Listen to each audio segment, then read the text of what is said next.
भुवस्वः तत्सवितुर्वरेण्यं भर्गो देवस्य धीमहि धियो यो नः प्रचोदयात्। ओम शांति शांति शांति।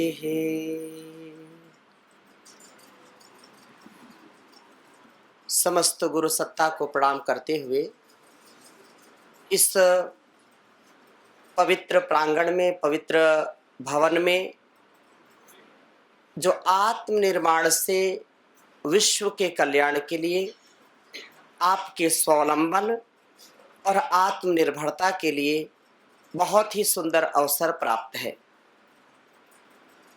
इस Gitanjali institute of technical studies अनेक आयाम से आपको आत्मनिर्भर स्वावलंबी बनाने का एक उपक्रम है, एक महानुष्ठान है। आज के इस अवसर में मैं थोड़ी चर्चा करूंगा, लेकिन प्रयास करूंगा कि आपका जो जीवन है योगमय बन जाए। प्रयास, पुरुषार्थ से तन मन और जीवन को हम सफल बनाएं। विषय बहुत ही सुंदर, स्वास्थ्य ही सुख है। स्वास्थ्य ही हमारा सच्चा धन है, सुख है। और योग ऋषि परम पूज्य गुरुदेव जी महाराज ने, जिन्होंने देश और दुनिया को योग की विद्या, योग का ज्ञान दे करके सुख, समृद्धि, यश, कीर्ति से आप्लावित किया है। आज देश ही नहीं, पूरी दुनिया में योग को कौन नहीं जानता, अर्थात सब जानते हैं। बच्चा बच्चा योग के विषय में जानता है, भले ही करे ना।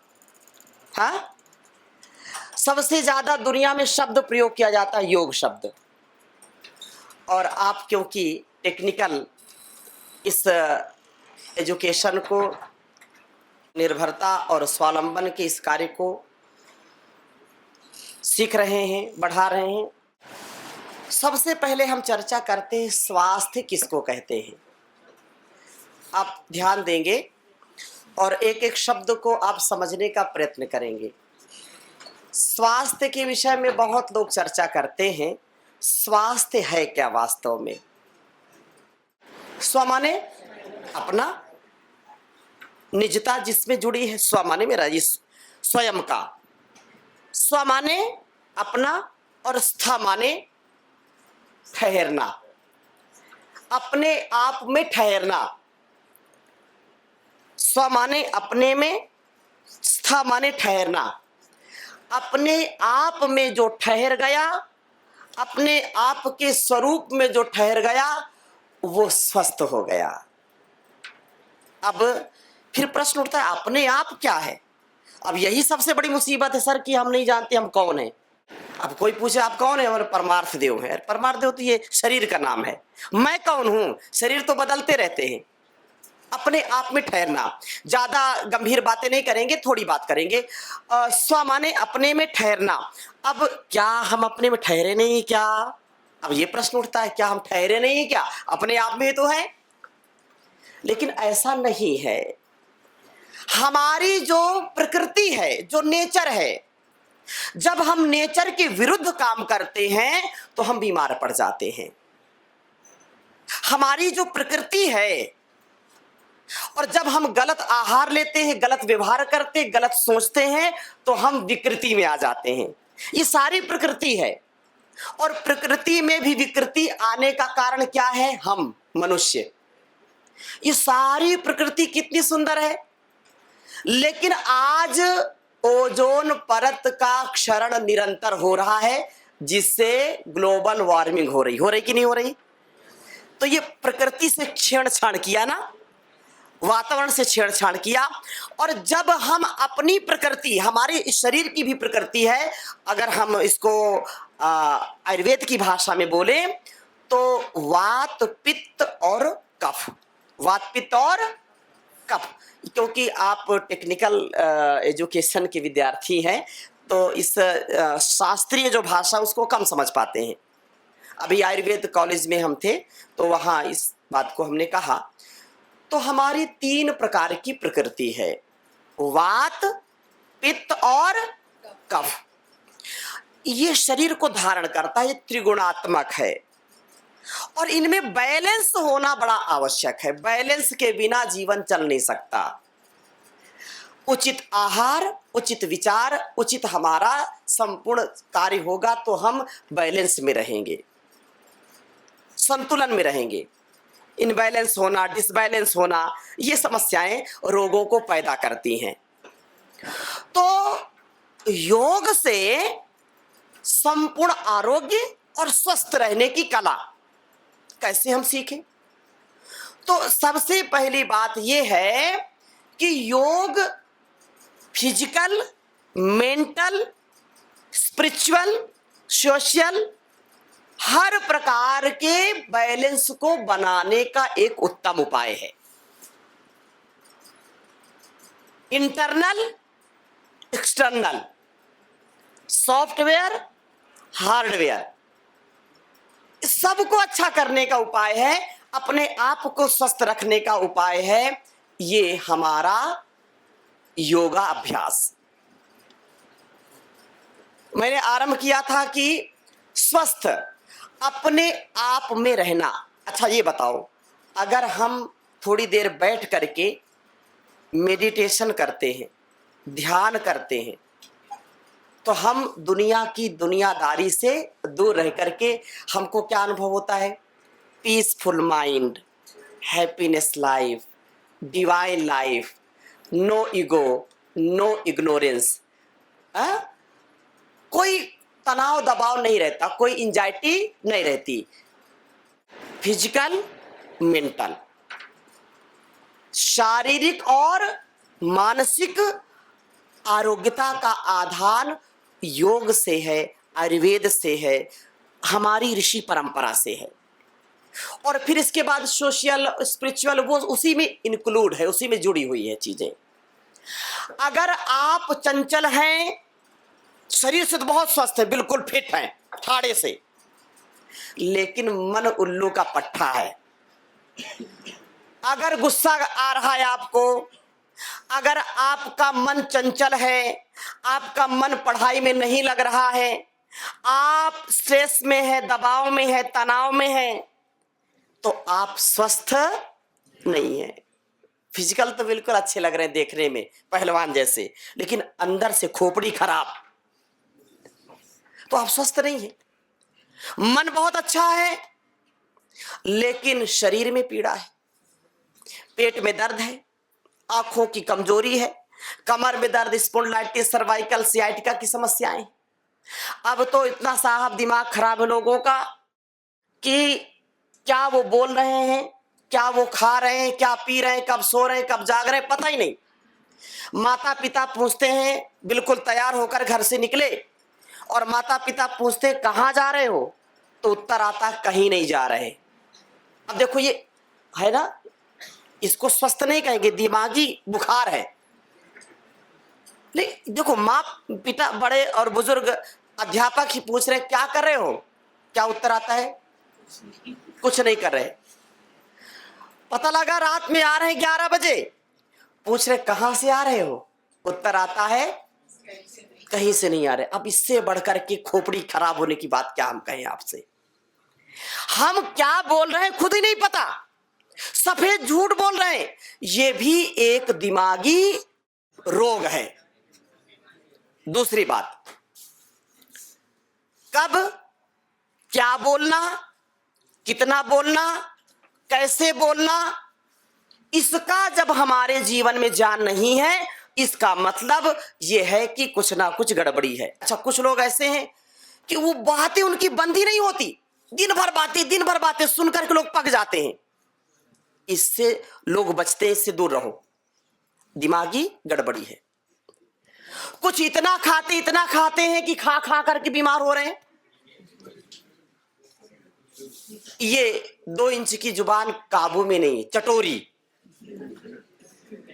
हाँ, तो देखो, परम पूज्य गुरुदेव जी महाराज कहते हैं कि रोगों का मेन कारण क्या है? अनहेल्दी फूड, बोलिए मेरे साथ, unhealthy thoughts, over thinking, unhealthy thinking, over eating, unhealthy eating, भरपूर cheating. This is the main cause of disease. ये मुख्य कारण है। धोखा देना, आयुर्वेद ग्रंथ में कहा कि बीमारियों का कारण क्या, कहा प्रज्ञा अपराध। प्रज्ञा अपराध सबसे बड़ा रोगों का कारण है। अब ये नया शब्द है, आप पहली बार हो सकता है सुने हो। ये प्रज्ञा अपराध क्या है? यही फिर वही बात आएगी, स्वस्थ। अपने आप से जब हम गलत व्यवहार करते हैं, अपने आप को हम ना जान करके, ना समझ करके ओवर एक्टिंग करते हैं, ओवर थिंकिंग करते हैं, तो वो बीमारी का कारण बन जाता है। जैसे हम जानते हैं कि झूठ बोलना पाप है और फिर भी हम झूठ, हम जानते हैं कि हमको फास्ट फूड, जंक फूड, हमको गलत चीजें नहीं खाना, ये बीमारी का कारण, फिर भी हम जानबूझ करके खा रहे हैं, प्रज्ञा अपराध है। हम जान रहे हैं कि दूसरों को दुखी करना ये पाप है, फिर भी हम दुखी कर रहे हैं, ये प्रज्ञा अपराध है। हम जान रहे हैं कि अपने चरित्र से नीचे पतित होना, अपने ईमानदारी से, पुरुषार्थ से पतित होना, दूसरों को सताना ये पाप है, और फिर भी हम उसको जानबूझ करके कर रहे हैं, ये प्रज्ञा अपराध है। ऐसे करने वाले लोग कभी सुखी नहीं रहते, वो हमेशा दुखी रहेंगे। हम जानते हैं कि माता पिता, गुरु, आचार्य के गौरव को बढ़ाना, कभी उनको शिकायत का अवसर न देना, और फिर भी मनमानी कर लेते हैं, नादानी कर लेते हैं, परेशानी में आ जाते हैं, हानि होती है, ये हम जानबूझ करके करते हैं, तो ये प्रज्ञा अपराध है। हम जानते हैं कि अगर सुबह देर तक सोएंगे तो बीमार होने से कोई बचा नहीं सकता। अनहेल्दी लाइफ स्टाइल, ये जो है, ये अनहेल्दी लाइफ स्टाइल आजकल इतनी बड़ी समस्या है। आप देखिए, टेक्निकल चीजें तो बहुत बढ़ गई, लेकिन इसके अंदर की जो टेक्निकल चीजें चल रही हैं, इसका भी ध्यान करो। समस्याएं बहुत हैं, समाधान क्या है? योग, आयुर्वेद, और अपनी प्रकृति से जुड़ करके रहो। क्या खाना? अब देखो, जितनी आंखें हमारी संवेदनशील हैं, उतनी संवेदनशील हमारी आंत है, लेकिन हम इसको इतना खराब कर लेते हैं कि हम भोजन चबा के नहीं करते, योग करते नहीं, ध्यान करते नहीं, और हम आशा रखते हैं कि हम बिल्कुल स्वस्थ रहें। आजकल सबसे ज्यादा अगर कोई बीमार है तो कौन है? युवा, युवतियां। साहब यहां बैठे हुए हैं, अब देख लीजिए चेहरे पर चमक, और मैं तो झूठी तारीफ नहीं कर रहा हूं। आयुष कितना है आपका? 63। मतलब 63 साल की उम्र में भी तेजस्विता, साहस, संबल और जो डेडिकेशन है, जो उत्साह है, वो 23 साल के नौजवान में भी नहीं है। जो डेडिकेशन, जो संकल्प, जो एक जुनून, जो उत्साह 23 साल के नौजवान में नहीं है, वो आप में है। उसका कारण क्या है? उसका कारण ये है कि संयमित दिनचर्या, संयमित आहार, संयमित विचार और संपूर्ण समर्पण, कि अपने आप को जीवन में हमको योगमय, आध्यात्मय और खान पान पर पूरा कंट्रोल। देखो, आज सबसे ज्यादा हार्ट अटैक किसको हो रहे हैं आप बताइए? युवाओं को, यंगस्टर्स को। सबसे ज्यादा ब्रेन स्ट्रोक किसको हो रहे हैं? यंगस्टर्स को। सबसे ज्यादा किडनी फेल किसकी हो रही है? युवाओं को। सबसे ज्यादा liver failure, liver cirrhosis, fatty liver किसको हो रहे हैं? युवाओं को। अगर हम जानते हैं, मानते हैं और हम जीते नहीं, ये भी प्रज्ञा अपराध है, इसलिए बीमार होते हैं। हम जानबूझ करके इस काम को करें, इसलिए हमको रोज योगाभ्यास करना चाहिए। रोज हमारे दैनिक दिनचर्या में योग को हमको सम्मिलित करना चाहिए। स्वस्थ रहना है, अस्त व्यस्त नहीं रहना, मस्त रहना है। स्वस्थ रहो, मस्त रहो, अच्छे कामों में व्यस्त रहो, अस्त व्यस्त कभी भी ना रहो, आत्मस्थ रहो। ये योग से ही हम आत्मस्थ हो सकते हैं। मेरे साथ 3 शब्द बोलिए। आधि, व्याधि। अब आधि और व्याधि का मतलब क्या है? पता ही नहीं, फिर हम कब काम आएंगे? हम यही तो बताने आए हैं आपको। आधी मतलब मेंटल डिजीज, मानसिक बीमारी। क्या है ये? आधी। आधी है मानसिक बीमारी, और व्याधि शारीरिक बीमारी। आधी मानसिक, व्याधि शारीरिक। तो आधी और व्याधि से बचने का उपाय है समाधि। क्या बोला? समाधि क्या है? समाधि का मतलब ये नहीं कि हाथ जो ऐसे करके बैठ गए बोले समाधि ना। समाधि का मतलब है योगा समाधि। योग से ही आपके मन, आपकी इंद्रियां, आपके शरीर के रोगों का शमन होगा। आज पूरी दुनिया में योग ऋषि परम पूज्य स्वामी जी महाराज ने योग के बल पर जो कार्य किया है, जो भूतो न भविष्यत, आप इसकी कल्पना नहीं कर सकते कि योग से होता क्या है। योग से वो होता है जिसकी कोई कल्पना भी नहीं कर सकता। आज दुनिया के बड़े बड़े वैज्ञानिक, बड़े बड़े डॉक्टर भी इस बात को मानते हैं कि oxygen is the nano medicine. क्या बोला? फिर से बोलो ना, नैनो मेडिसिन। योग चिकित्सा ये बहुत बड़ी चिकित्सा है। योग चिकित्सा इज द कंप्लीट सॉल्यूशन। अपने योग के द्वारा आप तन मन के रोगों को दूर कर सकते हैं और जीवन जीने की कला सीख सकते हैं। श्रीमद् भगवद गीता में कहा, योगस्था कुरु कर्माणि संगम त्यक्त्वा धनंजय सिद्ध सिद्धियों समो भूत्वा समत्वम योग उच्यते। समता में रहना योग है। समता मतलब बैलेंस में रहना। हम छोटी सी कोई हमसे गलती हो जाए तो दिन भर रोते रहते, ऐसे हो गई, मेरे से हो गया। अच्छा, गलती कर भी दिया और ये आशा रखते कोई टोके ना हमको। किसी ने टोक दिया, थोड़ा डांट दिया तो दिन भर रोते हैं, या बिल्कुल ऐसा बीपी हाई हो जाता है। ये इनबैलेंस, बैलेंस में नहीं ना। कुछ खो गया तो इनबैलेंस, डर है, दबाव है, तनाव है, एंजाइटी है, स्ट्रेस है। इसका मतलब संतुलन में नहीं है ना। थोड़ा सा किसी ने कुछ बोल दिया तो बिल्कुल पारा हाई हो गया, बिल्कुल आग बबूला हो गए। ये क्या है? अपने स्वभाव में नहीं है। अच्छा ये बताओ, हमारा स्वभाव गुस्सा करने का है क्या? गुस्सा आता है कि नहीं आता? गुस्सा आता है कि नहीं? आप हमेशा गुस्सा में रह सकते हैं क्या? तो गुस्सा करना तो हमारा स्वभाव नहीं है ना।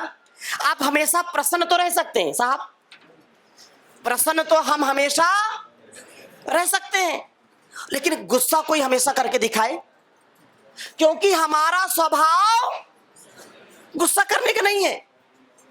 अच्छा ये बताओ, लोग बोलते झूठ बोलना पड़ता है। मैं नैतिक जीवन की बातें भी बता रहा हूं और स्वास्थ्य संबंधित भी। जो लोग बोलते हैं कि झूठ बोलना पड़ता है, कलयुग है और झूठ बोलते ही। झूठ बोलना अच्छा है क्या? बोलो ना। लेकिन सैकड़ों झूठ बोलते हैं कि नहीं? अच्छा, जो ये बोलता हो कि नहीं आजकल झूठ से ही दुनिया चलती है, कोई माई का लाल मेरे सामने आए बताए कि झूठ से दुनिया चलती है।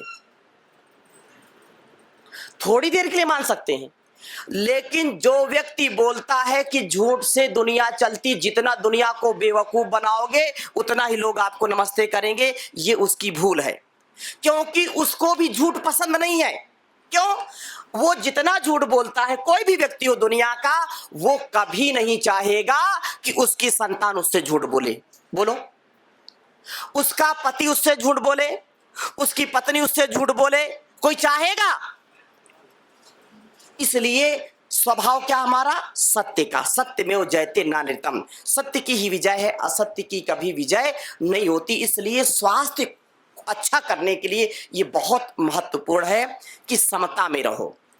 चाहे हानि हो या लाभ हो, चाहे जय हो या पराजय हो, कभी भी मन में कोई उलझन नहीं होनी चाहिए। हमेशा कैसा मन होना चाहिए? ठंडा ठंडा बोलो ना, मेरे साथ 4 शब्द बोलो। सिर पर बर्फ, मुंह में शक्कर, दिल में आग, पैर में चक्कर। फिर से बोलो।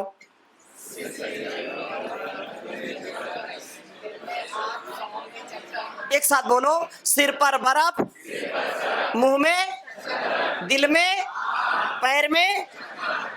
अब इसका मतलब समझ लो, जीवन का रहस्य है ये। अगर आपको बहुत यशस्वी बनना है, बहुत आपको आगे बढ़ना है किसी भी क्षेत्र में, डेडिकेशन और अपने आप को बैलेंस में रखना सीखो। तो हमेशा क्या है, मन मस्तिष्क को ठंडा रखो। भगवान शिव के मस्तक पर क्या विराजता है? चंद्रमा, और चंद्रमा शीतलता का प्रतीक है। योग करने से, अनुलोम विलोम प्राणायाम करने से, भस्त्रिका करने से, कपालभाति करने से एक तो मन पर कंट्रोल आएगा। आप सदा ही कूल रहेंगे। अनुकूल परिस्थिति हो चाहे प्रतिकूल परिस्थिति हो, मन को कैसा रखना? कूल रखना। ऐसा नहीं सिर पर बर्फ का मतलब ऐसा नहीं कि जा करके बर्फ की सिल्ली लेकर के टहलने लगे, ऐसा नहीं करना। मतलब हमेशा मन को अच्छा रखो। दूसरी बात, मुंह में, अब इसका मतलब क्या है? मिठास, मधुरता होनी चाहिए। ऐसा नहीं कि मुंह में शक्कर भर के टहलने लगे, शुगर हो जाएगी है। मधुरता, अगर आपकी वाणी में मधुरता है तो आप दुनिया को मुट्ठी में कर सकते हो, है। लेकिन केवल मधुरता से काम नहीं चलेगा। ऐसा नहीं कि कुछ लोग जो है ना चिकनी चुपड़ी बातें करते हैं, बटरिंग करते हैं, आजकल की भाषा बोलते हैं बटरिंग करते हैं। ऐसा नहीं करना। जैसा मन में हो वैसा वाणी में हो और वैसा कर्म में होना चाहिए। कथनी और करनी में अंतर नहीं होना चाहिए। तो दिल में आग, क्या बताया? दिल में आग। आप यदि ईमानदारी से अपने कर्मों को करेंगे तो कभी उलझन आपको नहीं होगी, कभी स्ट्रेस, कभी दबाव तनाव नहीं होगा। अपने योग कर्म को, अपने स्वधर्म को करते जाइए। और पता नहीं, अभी इधर उधर के गाने सुनते रहते हैं, दिल में बड़ी आग है, फिर कहते दिल के टुकड़े हजार हुए, कोई यहां गिरा कोई वहां गिरा। अब बताओ ऐसे काम चलेगा? ये ऐसे लोग हैं खुराफाती। अच्छा ये बताओ, आप सब बुद्धिमान है ना? सबके पास दिल दिमाग है कि नहीं? बोलो ना, है ना? अच्छा कभी ऐसा हो सकता है क्या दिल के टुकड़े हो गए हजार और इधर उधर? दिल है कि चने की बोरी? बोलो ना, दिल है कि चने की बोरी इधर उधर गिर गई? लेकिन ऐसे मूर्खतापूर्ण ढंग से लोगों को बहकाते हैं, लोगों को ऐसा करते हैं कि अपने पथ से भ्रष्ट हो जाए और रोगी हो जाए, है। फिर किसी को रोग लग गया, मुझे रोग लग गया, अब आगे क्या है आप सब जानते हैं, सब रोग से त्रस्त हैं। योग भगाए रोग, योग भगाए यत्र भोगाः, बोलो यत्र भोगाः तत्र रोगाः, यत्र योगः तत्र संपूर्ण आरोग्यः, नहीं योगात् परम बलम, नहीं योगात् परम सुखम, नहीं योगात् परम धनम, परम तपः। योग से सब कुछ मिलेगा आपको, लेकिन करना पड़ेगा। योग कोई कथा नहीं है कि कथा सुन लिया और लाभ मिल गया। सर बोले ना कि योग करता हूं और इसीलिए मैंने उदाहरण दिया कि आप देख लो। ये कोई मैं ऐसा नहीं, मैं इधर इधर देख लो, आप देख लो चेहरे पर इनके जो शांति है, जो विनम्रता है, जो तेजस्विता है, आप सीखो कुछ, इसलिए बोलता हूं। रोज योग करो तो तेजस्विता आएगी अपने आप। फेरन लवली लगाने से सुंदर नहीं बनते। हाँ, तो internal external beauty with divine duty, with divine duty. अपने दिव्य कर्म से कभी पीछे मत हटिए, रोज योग करिए। रोज every day. Do yoga, do Kapalbhati, Bhastrika, do Anuloma Viloma, do Brahmari Udgita, and achieve divine health, peaceful mind, happiness life. No ego, no ignorance. Complete balance, complete rejuvenation, complete transformation, complete self motivation through yoga. तो अपने आप में स्थित रहो, अपने आप की दिनचर्या, आहारचर्या को अच्छा रखो।